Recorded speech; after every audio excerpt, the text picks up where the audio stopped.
There you go, Jeff. We're pouring the footing on Monday.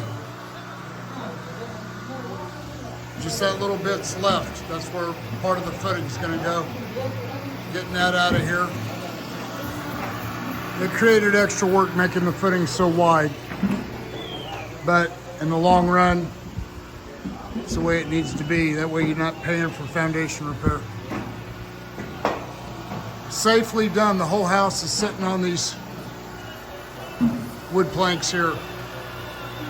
I feel very safe in here. This house has not moved one iota. Had a little bit of moisture from the rains, but everything's good.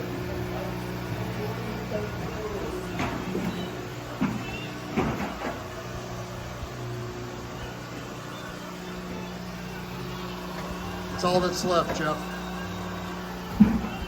Pretty proud of these guys.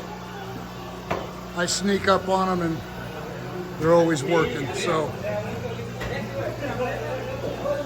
this has been one hell of a project getting this dirt out of here, but once that footing's poured, and that's easy work, the footing's easy, we'll build a chute and we'll barrow it, no problem.